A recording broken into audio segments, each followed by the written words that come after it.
31 জানুৱাৰীত বৌৱে ফোন কৰি পাঠশালালৈ যামনে সোধাত মই একেষাৰে যাম বুলি ক'লোঁ। দাদাৰ তাতে প্ৰতিনিধি হিচাপে আমন্ত্ৰিত আছিল যিহেতু মোৰ দাদাৰ লগত যাবলৈ ওলালোঁ। মই আৰু মোৰ ডাঙৰ বাও যাব। আমি সেয়েহে 1 তাৰিখ শনিবাৰে 1মান বজাত যাবলৈ সাজু হৈছিলোঁ। পাঠশালা অধিৱেশনত প্ৰথমবাৰলৈ বিজ্ঞান মেলা অনুষ্ঠিত কৰিলে। 1978 চনত পাঠশালা সাহিত্য সভাৰ অধিৱেশনত প্ৰথমবাৰৰ বাবে গ্ৰন্থমেলা অনুষ্ঠিত হৈছিল আৰু এইবাৰ বিজ্ঞান মেলা সংযোজন কৰা হৈছে। অসমীয়া ধ্ৰুপদী ভাষাৰ মৰ্যাদা লাভ কৰাৰ পিছতে অনুষ্ঠিত হোৱা পাঠশালা অধিৱেশনত 86 ফুট দৈৰ্ঘ্যৰ জাপিৰে ভট্টদেৱ ক্ষেত্ৰ জিলিকি উঠিছে। অসম সাহিত্য সভাৰ জন্ম 1917 চনত অসমীয়া ভাষা সংস্কৃতিৰ বিকাশ আৰু প্ৰসাৰৰ উদ্দেশ্যে হয়। এতিয়া অসম আৰু অসমৰ বাহিৰৰ ঠাইত ইয়াৰ হাজাৰৰো অধিক শাখা আছে। অসম সাহিত্য সভাৰ প্ৰধান কাৰ্যালয় যোৰহাটৰ চন্দ্ৰকান্ত সন্দিকৈ ভৱনত অৱস্থিত। 1917 চনৰ ডিচেম্বৰ মাহত পদ্মনাথ গোহাঁই বৰুৱাদেৱৰ সভাপতিত্বত শিৱসাগৰ জিলাত প্ৰথমবাৰৰ বাবে সাহিত্য সভা অনুষ্ঠিত হৈছিল। অসমত 19 শতিকাৰ শেষৰ ফালে অসমীয়া সাহিত্যক বিশ্ব দৰবাৰত প্ৰতিষ্ঠা কৰিবলৈ কলিকতাত পঢ়ি থকা অসমীয়া ছাত্ৰসকলে দেহে কেহে খাটিছিল। তেওঁলোকৰ ভিতৰত লক্ষ্মীনাথ বেজবৰুৱা, হেমচন্দ্ৰ গোস্বামী, বেণুধৰ ৰাজখোৱা, তীৰ্থনাথ শৰ্মা, ডালিম চন্দ্ৰ বৰা, কমল চন্দ্ৰ শৰ্মা ইত্যাদি। অসমীয়া ভাষাৰ সাহিত্যৰ উন্নতি আৰু অসমত আন ভাষাৰ আগ্ৰাসন ৰোধ কৰাৰ উদ্দেশ্য আগত ৰাখি তেওঁলোকে 1888 চনৰ 25 আগষ্টত অসমীয়া ভাষা উন্নতি সাধিনী সভা প্ৰতিষ্ঠা কৰে। শেষত পুলিয়ে পোখাই গজালি মেলি অসমীয়া ভাষা উন্নতি সাধিনী সভা 1918 চনত অসম সাহিত্য সভা ৰূপ ধাৰণ কৰে। চিৰ চেনেহী মোৰ ভাষা জননী অসম সাহিত্য সভাৰ 77তম দ্বিবাৰ্ষিক পাঠশালা অধিৱেশন। স্থান হৈছে বজালী জিলাৰ সদৰ পাঠশালাৰ ভট্টদেৱ ক্ষেত্ৰ। দিনাংক 31 জানুৱাৰীত লাইখুটা স্থাপন কৰা হৈছিল।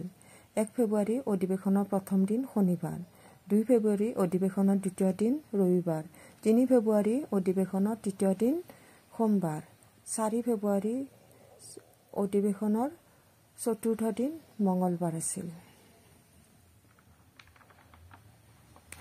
বজালীৰ ভট্টদেৱ ক্ষেত্ৰ 86 ফুট দৈৰ্ঘ্যৰ জাপি, বিজ্ঞান মেলা, গ্ৰন্থমেলা, প্ৰদৰ্শনী, মিচিং সমাজৰ চাংঘৰ, লগতে পুৰণি গৰু গাড়ী, চাংখেৰেৰে বনোৱা জুপুৰি ঘৰ, বাঁহ বেতেৰে বনোৱা মাছ ধৰা বিভিন্ন সামগ্ৰী, ছালত কোমোৰা লগা দৃশ্য, অসমৰ গড়, ভাৰত মাতা, ভগৱানৰ দশাৱতাৰ, শক্তিপীঠ কামাখ্যাৰ বিভিন্ন ঐতিহাসিক সমল, বেহু, শ্বহীদ তোৰণ, শিক্ষণ সঁজুলিৰ প্ৰদৰ্শনী, 10,000 মানুহক একেলগে খোৱাৰ ব্যৱস্থা, সাংস্কৃতিক অনুষ্ঠান অনুষ্ঠিত হোৱা ঠাইখিনি আদি নানা ধৰণৰ বস্তুবোৰ চাই আমাৰ মন সঁচাকৈয়ে বহুত ভাল লাগিছিল।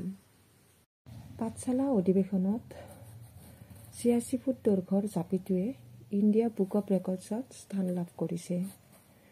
এই জাপিটোৰ সন্দৰ্ভত পাঠশালা সাহিত্য সভাৰ কাৰ্যকৰী সভাপতি প্ৰফুল্ল কুমাৰ গোস্বামীয়ে কয়, অসম সাহিত্য সভাৰ অধিৱেশন আৰম্ভ হোৱাৰ এমাহ আগৰ পৰাই এই জাপিটোৰ নিৰ্মাণ কাৰ্য চলি আছিল। নলবাৰীৰ শিল্পীৰ দ্বাৰা নিৰ্মাণ কৰোৱা হৈছিল। ইণ্ডিয়া বুক অৱ ৰেকৰ্ডছত অন্তৰ্ভুক্ত হোৱা কথাটো অসম সাহিত্য সভাৰ প্ৰদৰ্শনস্থলীত এই অভিলেখৰ কথা ইণ্ডিয়া বুক অৱ ৰেকৰ্ডছ কৰ্তৃপক্ষই ঘোষণা কৰিছে। পাঠশালা অধিৱেশনৰ অসম সাহিত্য সভাৰ সভাপতি দেৱ এইবাৰৰ ডক্টৰ সূৰ্যকান্ত হাজৰিকাদেৱ।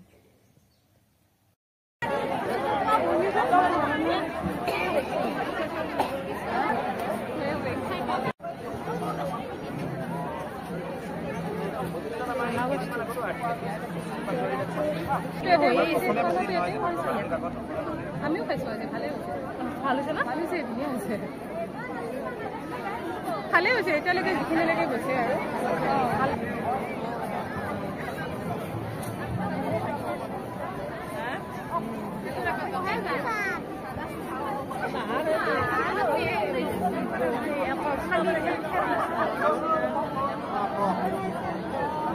মই কথা পাতি আছো।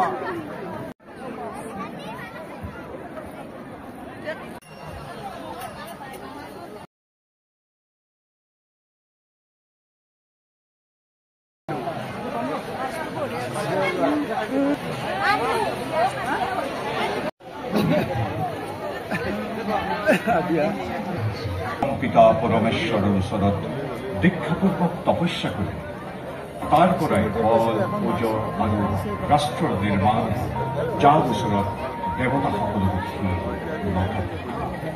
হিমালয়ৰ পৰা দক্ষিণলৈ আৰু সমুদ্ৰৰ পৰা উত্তৰলৈ এই বিস্তীৰ্ণ ভূভাগেই হ'ল ভাৰত, যাৰ মানুহক এই ভূভাগেই আছিল ব্ৰিটিছৰ আগমনৰ সময়ৰ ভাৰত মাতৃক সেই বিশাল মানচিত্ৰ আমাৰ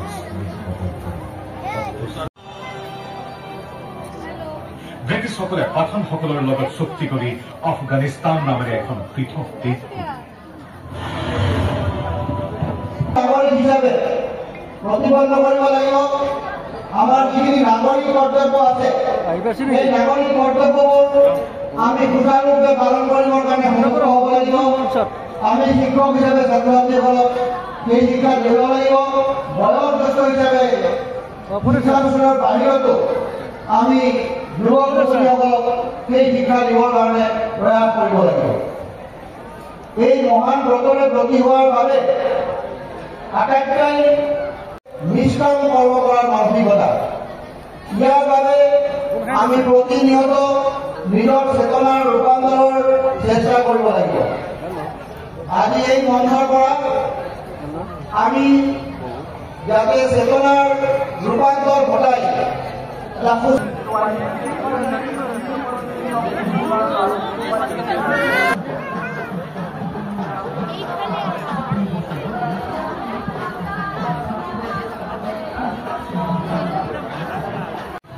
মই আনন্দিত হৈছোঁ আৰু আমি আশা কৰিছোঁ সমস্ত দৰ্শক ৰাইজে নিশ্চয় এই অনুষ্ঠান উপভোগ কৰি আৰু তেওঁলোকলৈ কৃতজ্ঞতা আৰু ধন্যবাদৰ সেৱা যাচিছোঁ।